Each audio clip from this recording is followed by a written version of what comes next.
નમસ્તે વિદ્યાર્થી મિત્રો, એક્સેલન્ટ એજ્યુકેશન ચેનલ પર આપનું સ્વાગત છે.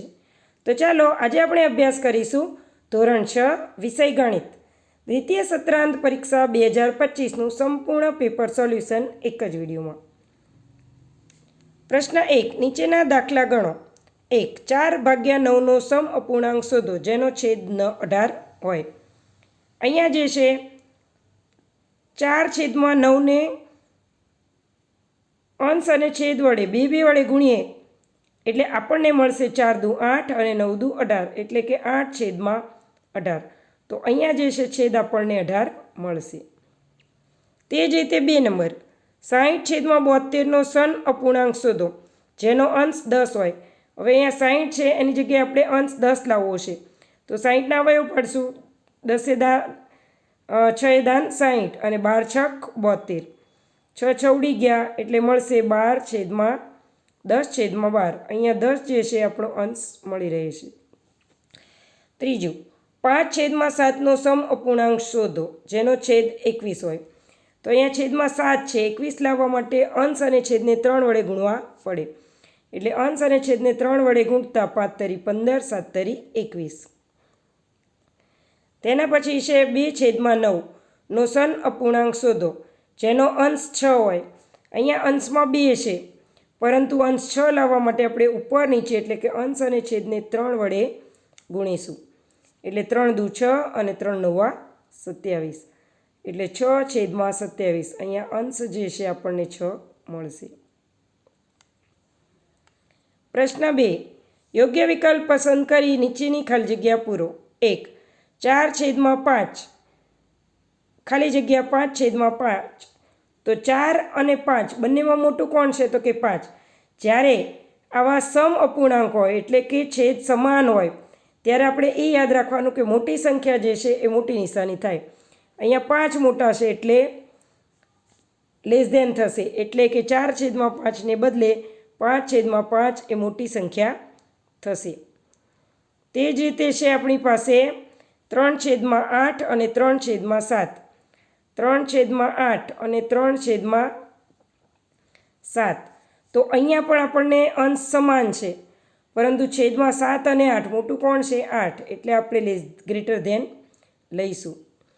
ત્રીજું 3/4 અને 2/8. તો 2/8 છે અને 3/4 છે. તો અહીંયા આપણે લઈએ 4 દુ 8 એટલે આપણને અહીંયા મળશે 3/4 અને 1/4. તો 3 મોટા કે 1? તો કે 3 મોટા એટલે ગ્રેટર ધેનની નિશાની આવશે. તેના પછી છે 10/19 અને 8/19. તો 8 મોટા કે 10? તો આપણને ખબર છે 10 મોટા એટલે 10 બાજુ મોટું પાક્યું એટલે કે ગ્રેટર ધેન આવશે. પ્રશ્ન 2b, નીચેના દાખલા ગણો. 1, 50 બોરની એક ટોપલીમાંથી રાજવીએ 10 બોર ખાધા. એટલે 50માંથી 10 ખાધા તો 0 ઉડી જાય એટલે વધે 1/5. આરતીએ એક ટોપલીમાંથી 4/5 જેટલા બોર ખાધા. એટલે 1/5 અને 4/5. તો આ બંનેમાં મોટું કોણ? તો કે 4 એટલે લેસ ધેન આવશે. તો કોણે ઓછા બોર ખાધા? તો આરતીએ તો વધારે બોર ખાધા. તો ઓછા કોણે ખાધા? તો કે રાજવીએ. એટલે જવાબ આવશે રાજવીએ ઓછા બોર ખાધા. બીજું, સાધનાએ 120 મિનિટના 3/12 ભાગમાંથી કસરત પૂર્ણ કરી. કેટલા ભાગ? તો કે 3/12 એટલે 4 તેરી 12 એટલે આવશે 1/4. હાર્વીએ 120 મિનિટમાં 6/20 ભાગમાં કસરત પૂર્ણ કરી. તો કોણે લાંબા સમય સુધી કસરત કરી? તો 6/20 એના પણ ભાગ પાડીશું. તો 6/20ને ભાગ પાડવા હોય તો આપણે શું પાડી શકીએ? તો 3 દુ 6 અને 10 દુ 20. હવે અહીંયા 10 છે ને અહીંયા 4 છે એટલે એને સમ અપૂર્ણાંક કરવા હોય તો સમ અપૂર્ણાંક વડે ગુણવા પડે. એટલે એક બાજુ આવશે 15/60, બીજામાં 18/60. તો 15/60 અને 18/60. તો મોટું કોણ? તો 18/60. એટલે અહીંયા જે છે લાંબા સમય સુધી હાર્વીએ કસરત કરી હશે. 3. 20 ચીકુની એક ટોપલીમાંથી રાધિકાએ 5 ચીકુ ખાધા. 20માંથી કેટલા ખાધા? 5. એટલે 4 પંચા 20 એટલે 1/4 આવ્યું. હવે અમીએ એક ટોપલીમાંથી 3/4 ભાગ ચીકુ ખાધા. તો કોણે વધુ ખાધા? તો અહીંયા 1 કરતાં 3 મોટા એટલે લેસ ધેન. હવે 3/4 કોનો ભાગ છે? તો કે અમીનો.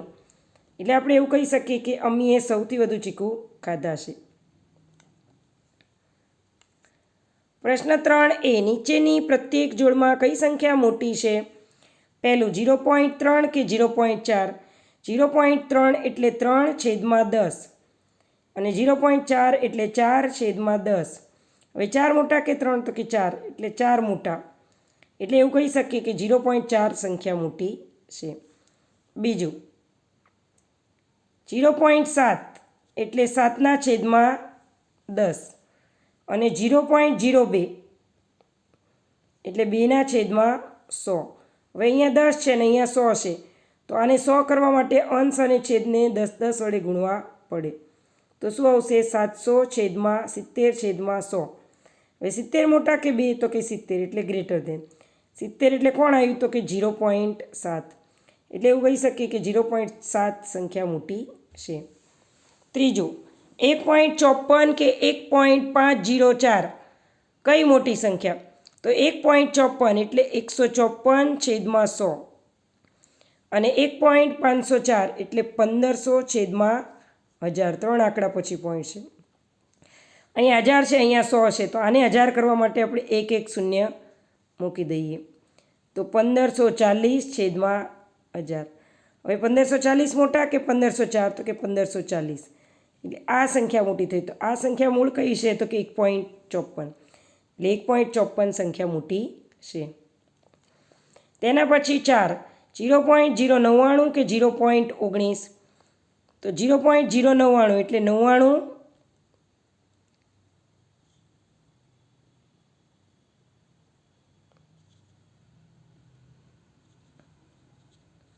છેદમાં 1000 અને 0.19 એટલે 19/100. અહીંયા 1000 છે ને આ 100 છે, તો આને 1000 કરવા માટે 10 વડે ગુણીએ એટલે 19 × 10 તો 190 અને છેદમાં 3 મીંડા. એટલે હવે 190 મોટા કે 99? તો કે 190. 190 એટલે કોણ છે? તો 19/10 100. 19/100 એટલે કેટલા છે? તો 0.19. એટલે 0.19 જે છે એ મોટી સંખ્યા છે. પ્રશ્ન 3b. નીચેના પ્રશ્નોના સૂચના મુજબ જવાબ આપો. દરેકના 2 ગુણ. 1. દશાંશનો ઉપયોગ કરી 45 પૈસાને રૂપિયામાં દર્શાવો. તો 1 રૂપિયો એટલે 100 પૈસા.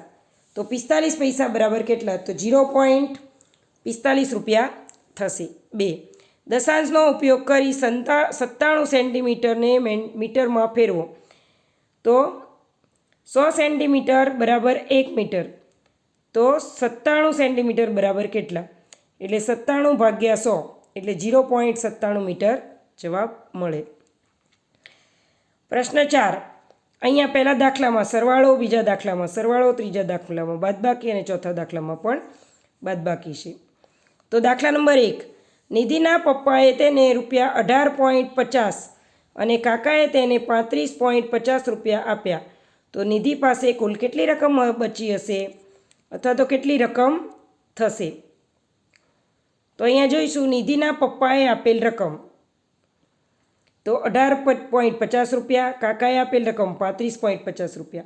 કુલ રકમ કેટલી? તો 18.50 અને 35.50. બંનેનો સરવાળો કરીએ. 0 0 5 ને 5 10 ની 0 વધી 1 8 ને 5 13 ને 1 14 14 નો ચોગડો વધી 1 3 ને 1 4 ને 1 5 એટલે કે 54.00 એટલે કે ₹54 કુલ નિધિ પાસે બચશે. તેના પછી દાખલા નંબર 4.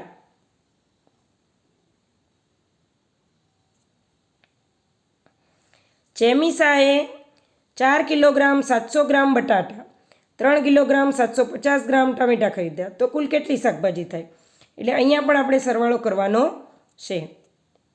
તો તેનો સરવાળો કરશો. બટાટા 4 કિલોગ્રામ 750 ગ્રામ એટલે 4.750 કિલોગ્રામ. ટમેટા 3 કિલોગ્રામ 750 ગ્રામ એટલે 3.750 કિલોગ્રામ. હવે બંનેનો સરવાળો 4.750 ગ્રામ બટાટા, 3.750 ગ્રામ ટમેટા. બંનેનો સરવાળો કરીએ તો 0 0 5 5 ને 5 10 10 ની 0 વધી 1 7 14 ને 1 15 ને 8 એટલે કે 8.500 કિલોગ્રામ કુલ શાકભાજી આપણી પાસે મળી. એનો મતલબ એવો થાય કે જેમિસાએ કુલ 8 કિલોગ્રામ અને 500 ગ્રામ શાકભાજી ખરીદી હશે. તેના પછી દાખલા નંબર 3. ઈશ્વરભાઈએ ₹50.65નું પુસ્તક ખરીદ્યું. તેણે દુકાનદારને 60 રૂપિયા આપ્યા. તો દુકાનદાર પાસેથી ઈશ્વરભાઈએ કેટલા રૂપિયા પાછા મેળવ્યા હશે? તો અહીંયા જે છે 60માંથી 50.65 બાદ કરીએ તો આવે કુલ રકમ હતી 60 રૂપિયા. પુસ્તક ખરીદ્યું 50 રૂપિયા ને 65 પૈસા. બાદબાકી કરશું એટલે આવશે 9.35 રૂપિયા. એટલે કે 9 રૂપિયા 35 પૈસા ઈશ્વરભાઈને પાછા મળ્યા હશે. એટલે કે ઈશ્વરભાઈને દુકાનદાર પાસેથી 9 રૂપિયા અને 35 પૈસા પાછા પરત મળશે. તેના પછી છે દાખલા નંબર 4. 7.200 ગ્રામ કિલોગ્રામ તરબૂચ. કુલ તરબૂચ 7.200 કિલોગ્રામ છે. તેમાંથી ખાધેલ તરબૂચ 4.750 કિલોગ્રામ છે. તો બાકી કેટલું તરબૂચ વધે? તો અહીંયા પણ બંનેની બાદબાકી કરીશું એટલે જવાબ આવશે 2.45 કિલોગ્રામ તરબૂચ બાકી રહે.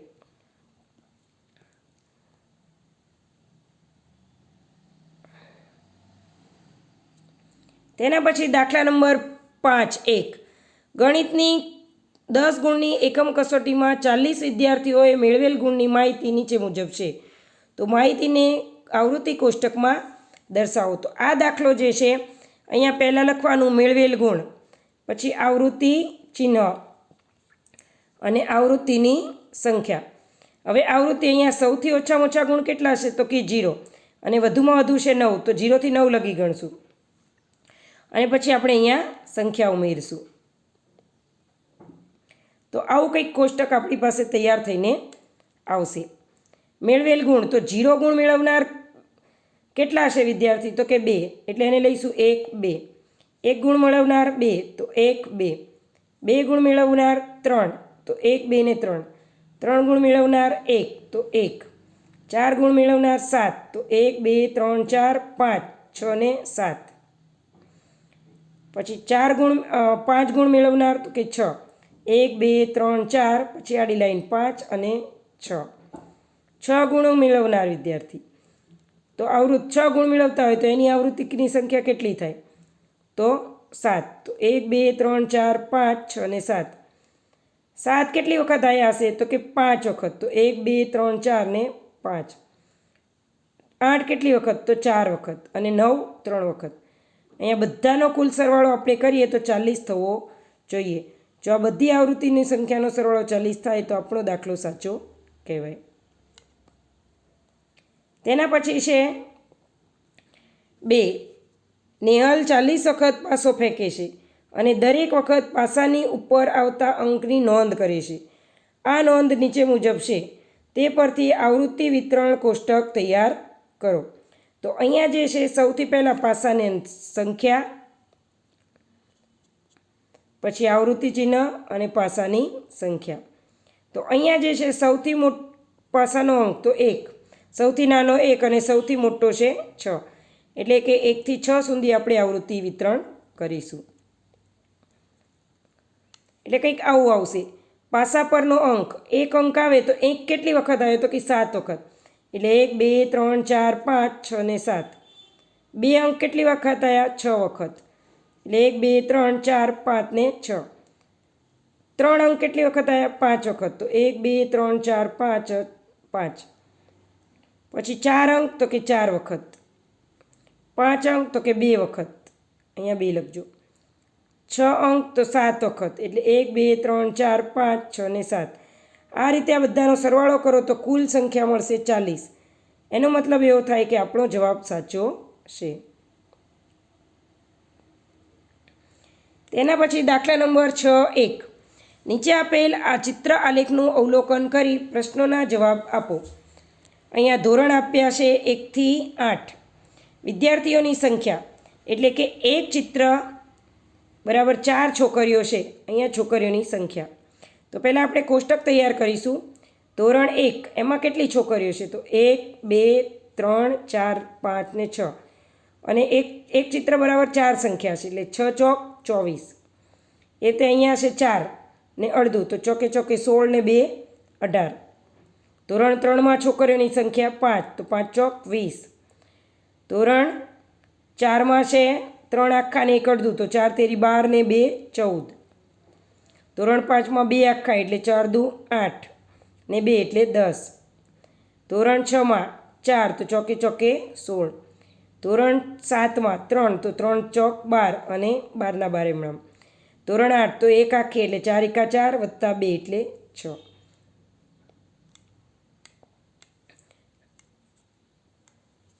તેના ઉપરથી આપણે જવાબ આપીશું. સૌથી વધુ છોકરીઓ કયા ધોરણમાં છે? તો અહીંયા જોઈ શકાય, સ્પષ્ટ જોઈને કહેવાય કે 24 સંખ્યા વધુ છે. એટલે કે ધોરણ 1માં સૌથી વધુ સંખ્યાની છોકરીઓ છે. સૌથી ઓછી છોકરીઓ કયા ધોરણમાં છે? તો સૌથી ઓછી છે 6 સંખ્યા.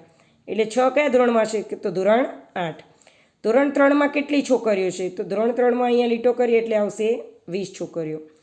ધોરણ 8માં કેટલી છોકરીઓ છે? તો ધોરણ 8 છે એમાં કેટલી છોકરીઓ થઈ? 6. તો આ રીતે કોષ્ટક પરથી પ્રશ્નોના જવાબ લખી શકીએ છીએ. 2 નંબર, દિવસ બનાવેલ કાંડા ઘડિયાળની સંખ્યા. એક કાંડા ઘડિયાળ બરાબર 100 ઘડિયાળ એવું આપણે દર્શાવીને કરવાનું છે. સોમવાર તો 6 અંક છે એટલે 6 ગુણ્યા 100 તો 600. મંગળવારે 7 ગુણ્યા 100 એટલે 700 વત્તા 50 તો 750. બુધવારે 6 અને અડધું એટલે 50 તો 600 વત્તા 50 એટલે 650. ગુરુવારે 8 પૂરી સંખ્યા છે તો 8 ગુણ્યા 100 800. શુક્રવારે 6 છે તો 600. શનિવારે 5 છે તો 500 અને અડધું એટલે 50 તો 550. અહીંયા બધી સંખ્યાનો કુલ સરવાળો આપણે કરશું તો જવાબ આપણને મળશે 3950 કાંડા ઘડિયાળ થઈ. હવે તેના ઉપરથી આપણે પ્રશ્નોના જવાબ આપીશું. સૌથી ઓછી કાંડા ઘડિયાળ કયા દિવસે બનાવી? તો સૌથી ઓછી ક્યારે છે? તો કે શનિવારે. કેટલી? 550. 2 કયા દિવસે સૌથી વધુ કાંડા ઘડિયાળ બનાવવામાં આવી? તો ગુરુવારે 800 છે એટલે સૌથી વધુ તો 800. ક્યારે? ગુરુવારે. પછી સી, અઠવાડિયે આપેલ અઠવાડિયામાં લગભગ કેટલી ઘડિયાળ બનાવવામાં આવી? તો 3950. શુક્રવારે કેટલી ઘડિયાળ બની? તો શુક્રવારે છે 6 એટલે 600. તો આ રીતે આપણે કોષ્ટક પરથી જવાબ આપી શકીએ છીએ. પ્રશ્ન 7a, યોગ્ય જોડકા જોડો. ચોરસની પરિમિતિ તો આવશે 4 ગુણ્યા લંબાઈ. ચોરસનું ક્ષેત્રફળ તો લંબાઈ ગુણ્યા લંબાઈ. લંબચોરસની પરિમિતિ તો 2 કૌંસમાં લંબાઈ વત્તા પહોળાઈ. નિયમિત પંચકોણની પરિમિતિ તો 5 ગુણ્યા લંબાઈ. અને સમબાજુ ત્રિકોણની પરિમિતિ તો 3 બાજુ છે એટલે 3 ગુણ્યા લંબાઈ. તો આ રીતે આપણે જોડકા જોડી શકીએ છીએ. પરંતુ આવી રીતે લીટા કરીએ તો બોર્ડની પરીક્ષામાં સારા માર્ક મેળવી શકાતા નથી.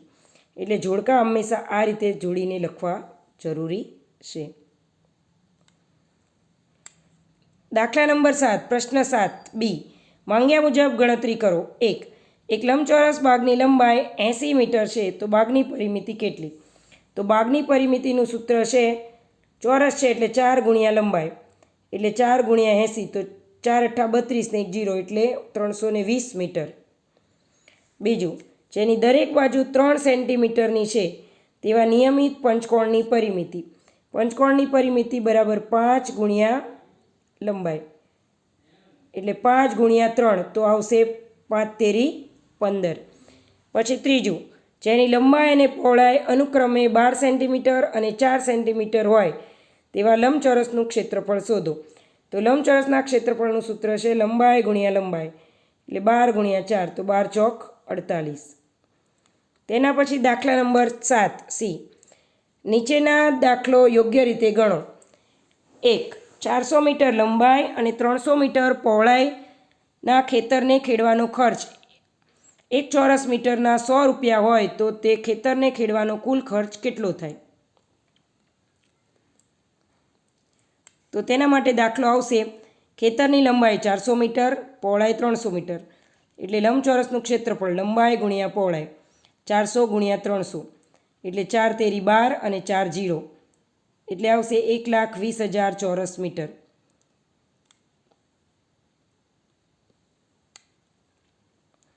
હવે 1 ચોરસ મીટર ખેતર ખેડવાનો ખર્ચ 100 રૂપિયા, તો 1,20,000 ચોરસ મીટર ખેતર ખેડવાનો ખર્ચ કેટલો?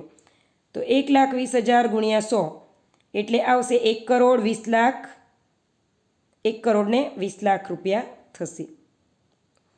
તેના પછી દાખલા નંબર 2. ચોરસ ટેબલની લંબાઈ 30 છે, તો તેની પરિમિતિ શોધો. તો ચોરસ ટેબલની લંબાઈ એટલે કે માપ 30 મીટર આપેલું છે. 1 ચોરસ મીટર દોરી ફરતે ટેબલ ફરતે દોરીનો ખર્ચ 20 રૂપિયા છે, તો કુલ ખર્ચ શોધો. એટલે તેના પછી આપણે દાખલો ગણીશું. ચોરસની પરિમિતિ તો 4 ગુણ્યા લંબાઈ, એટલે 4 ગુણ્યા 30, તો 4 તરી 12 ને 0, એટલે 120 મીટર થશે. 1 ચોરસ મીટર ટેબલ ફરતે દોરીનો ખર્ચ 20 રૂપિયા, તો 120 મીટર ટેબલ ફરતે દોરીનો ખર્ચ કેટલો? તો 120 ગુણ્યા 20, એટલે 12 દુ 24 ને 2 0, 2400 રૂપિયા ખર્ચ થાય. એટલે કે ચોરસ ટેબલ ફરતે દોરી લગાડવાનો કુલ ખર્ચ 2,400 રૂપિયા થશે.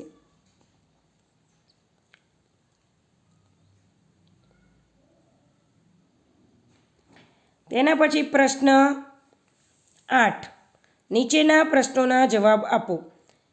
1. મૂળાક્ષર યુની મેચ સ્ટિક પેટર્ન યુ બનાવવા માટે કેટલી દિવાસળીની જરૂર પડે?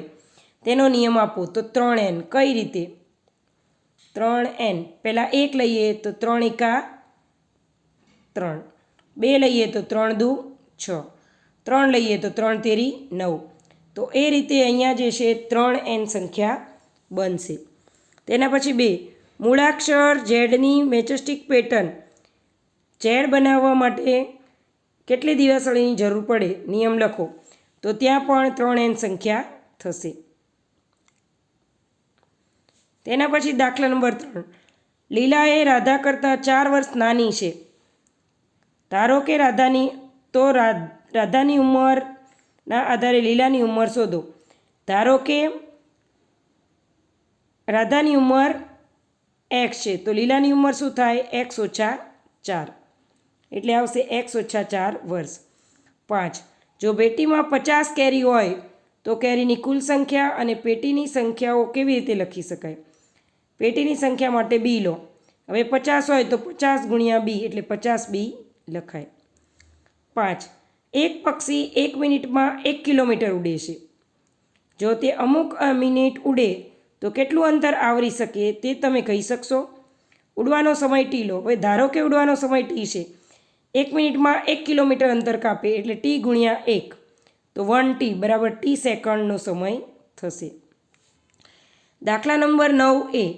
એક વર્ગમાં 30 છોકરીઓ અને 20 છોકરાઓ છે, તો નીચે મુજબના દાખલા ગણો.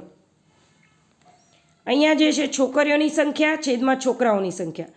છોકરીઓની સંખ્યા છે 30 અને છોકરાઓની સંખ્યા છે 20.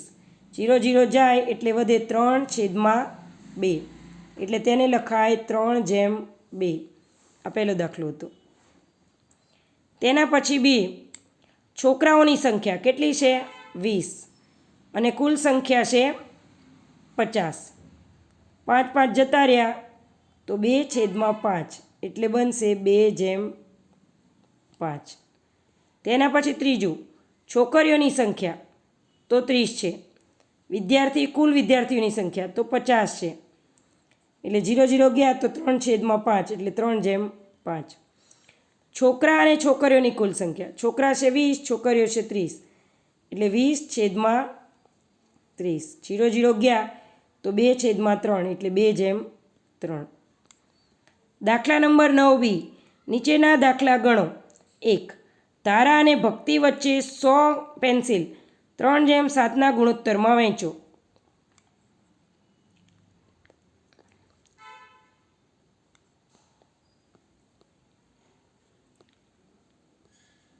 તો અહીંયા છે કુલ ભાગ થશે 3 + 7 એટલે 10.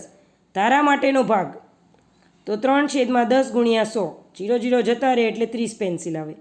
ભક્તિનો ભાગ તો કુલ હતા 10 એટલે 10માંથી 7 ગુણ્યા 100 એટલે આવશે 70 પેન્સિલ. તેના પછી દાખલા નંબર 9 બી. દાખલા નંબર 9 બી 2 નંબર 4, 6, 8, 12 સંખ્યાઓ પ્રમાણમાં છે કે નહીં તે નક્કી કરો. તો 4/6 લઈએ તો 2 દુ 4, 2 તરી 6, 2 2 ગયા તો 2/3. 18/12 લઈએ તો 8/12 લઈએ તો 8 ના આવવું પડશે 4 દુ 8, 12 ના આવવું પડશે 4 તેરી 12, 4 4 ગયા તો આવશે 2/3. એનો મતલબ એમ થાય કે આનો જવાબ પણ 2/3 છે અને 8/12નો જવાબ પણ 2/3 છે. એટલે આપણે એવું કહીએ કે 4/6 બરાબર 8/12 થાય. એનો મતલબ એવો થાય કે હા 4, 6, 8, 12 પ્રમાણમાં છે. તેના પછી દાખલા નંબર 5